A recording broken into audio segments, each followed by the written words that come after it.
right here, I have what might be one of the best bang for buck watches you can get. This is the Seiko SPB143. Now, the reason why this might be the best bang for buck is just overall fit, quality.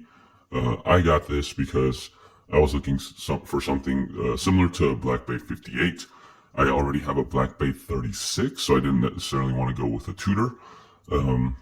There was a different version. I believe it was the Seiko SLA, which was similar to the 62 Mas, and it looked great, but also thousands, and I didn't want to necessarily spend that. And then these came out. So different models. The most popular, I believe, the SPB143, which is gray and black, but I really liked this version as soon as I saw it, the 147. So really hard to see just here, but you can tell in photos this has a amazing chocolate dial. Looks black, looks warm at different angles, just the gold markers, just a very nice vintage look. Comes on this Seiko bracelet, which is actually better than most Seiko bracelets in the past, but still super uncomfortable. Not enough taper for me. So picked up this Uncle Seiko bracelet, and let me just say again, Uncle Seiko hits it out of the park. So if you look at some of my old videos, I have his bracelets on my Speedmaster and on my Seamaster, and that tells you a lot. These are $100 bracelets, $150 bracelets that I prefer over the stock bracelets. Now this is the presidential style, and what's really nice is just the fitment there, the tolerances. It's really good, and I'm actually going to say it's a better fitment than the OEM bracelet in some ways. I like that this is a female end rather than the male end, meaning right here you can see this end piece at the end. It makes the watch a little bit bulkier, and I hated that about the Speedmaster bracelet as well.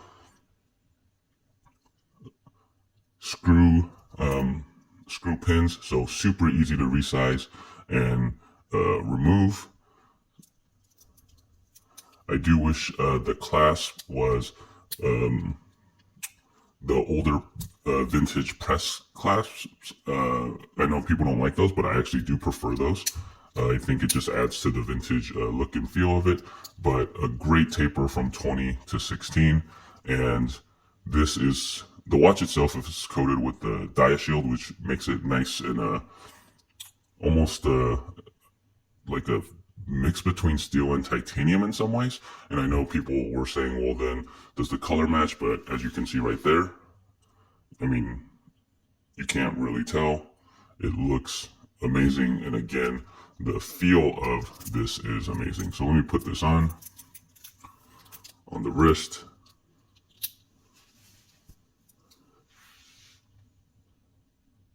Amazing fit and feel to this bracelet. Super easy to resize.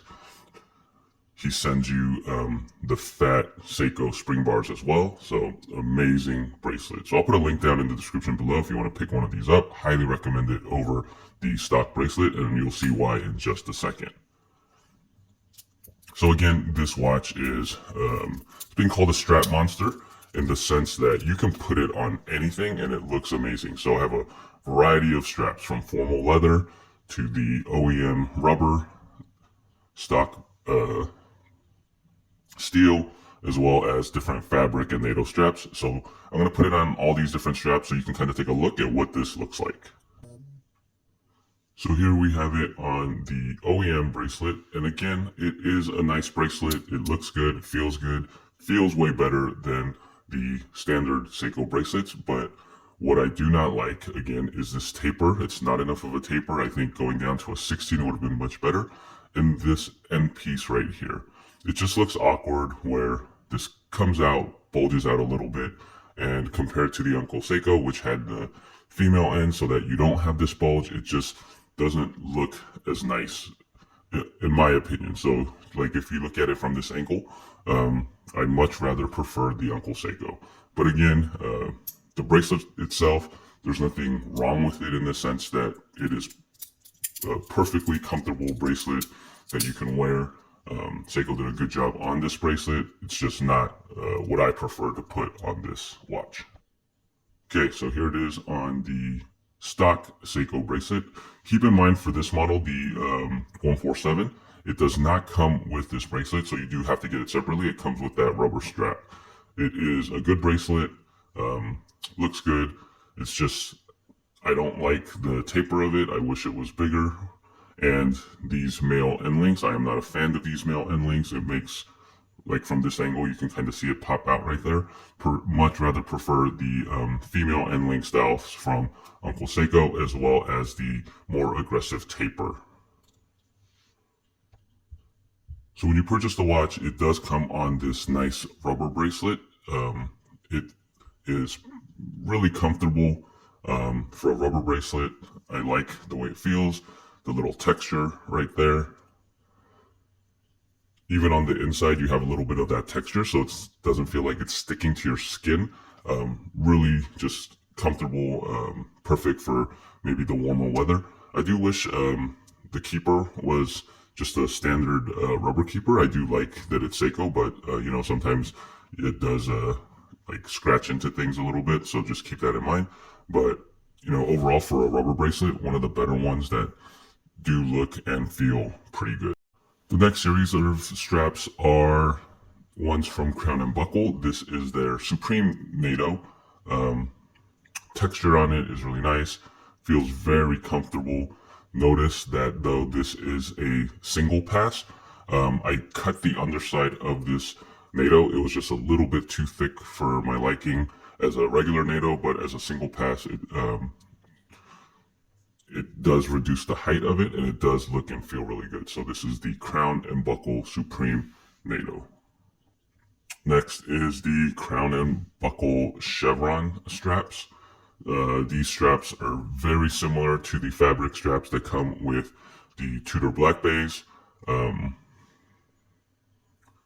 They look very nice. They're very comfortable, feel good. This one is in the olive, the green color. It contrasts well with the dial and the gold tones of the watch. The next set are just generic NATO straps from eBay or Amazon. I don't think any of these were more than 10 bucks at a time. This one is a nice gold, like khaki color. Works again really well with just the dial and the gold tones of this watch. This one is a single pass. So let's go to the two other versions.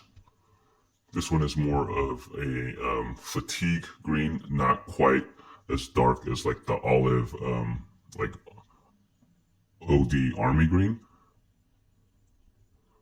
Looks really nice. Feels amazing.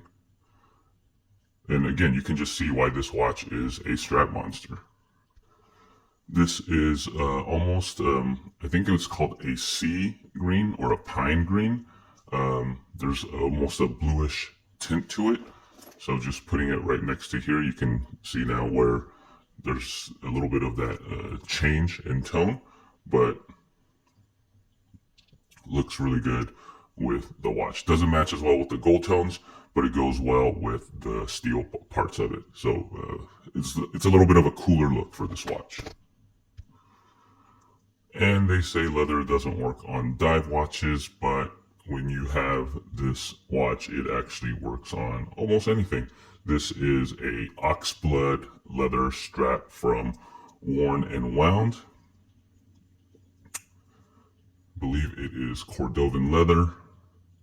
Really dresses it up. So this one, it's a little bit casual, but also you could definitely dress it up. So it looks amazing right there.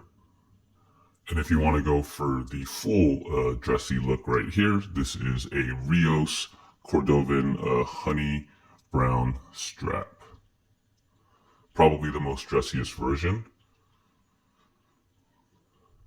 You can see how well this does. So again, amazing watch, amazing value.